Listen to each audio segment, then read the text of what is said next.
bantog lang gibawal kay lami man di ay ni. There was once our neighbor in our town when we had our fiesta celebration. And this neighbor is our dear to us, so dear to us that he is a Muslim. We are friends. When we celebrate the fiesta, we had our dinner. Inevitably, because it is a big fiesta, as we are about to celebrate the Virgen Dolores, the same patron, we had our viands. We had this very special to all of us, the so-called lechon. And I don't know, fortunately for so many of us, we are happy for this because we have lechon. But to this friend of ours, this Muslim, he was so tempted. All of the friends are teasing him. You can try it, just a little bit.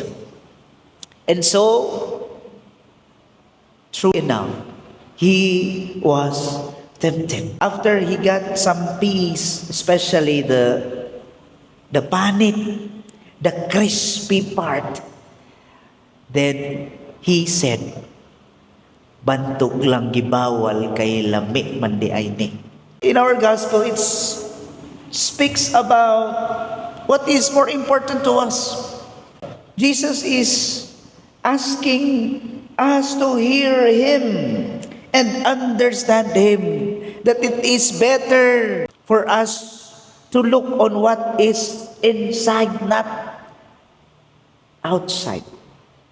But most of us, we keep on kasagaran nato or kadagang mga babae, you are buying tanang gamit pang pagwapa. Di ba? Would you agree with that? Halos tanan, labi na mga batanon, sus tanan. Para mas manindot ang naawon. Di man na siya dautan. But sometimes we tend to forget what is inside. Okay, lagi kang magpanindot kasi mong dagway, i-enhance ni mo ang tanan. I'm not advocating to enhance things, but it is okay to beautify your face, but kinahanglan sa tanaw nato ang atong kalaglabaw sa tanan. That is more important than what is outside. Kasagaran nato, we invest on things that can be visible to our naked eye. Unya, dili malipay. Taon man ang maaniyang ka, pero imong kinaiya, dili sad makaon sa kadaghanan. Unsa may makanindot, papilion ko no kabe. Guwapa-guwapo, unya imong kinaiya bati kaayo, or ani ka sa nindot kaayong kinaiya nimo, unya di po kanindot tanawon. Asa man kabe? Tinud-anay lang ta. Siguro mas daghan mo prefer aning mas nindot kang tan-awon sa gawas. Pero mga igsoon, si Kristo mismo nag-ingon, mas unahon nato unsay nagikan sa atong sulod, what is coming from within. Kay kini maoy ampingan nato, kay kini maoy makadaot. So it was mentioned in our reading. Unsa ning makadaot? Let us review what are the words that is stated here. Acts of fornication, lustful desires, human flesh, temptations to human flesh, greed, kanang pagkahakok nimo. Daw, napa, maliciousness, malicious-minded, hugaw ug manguna-huna. Pili lang mo sa madapit na bilong diri ha. You can assess yourself then. Deceit, kusog mangilad, sensuality, envy, kusog masina. Di ko ganahan anak niya kay ni asinso na sila, ako wa pa.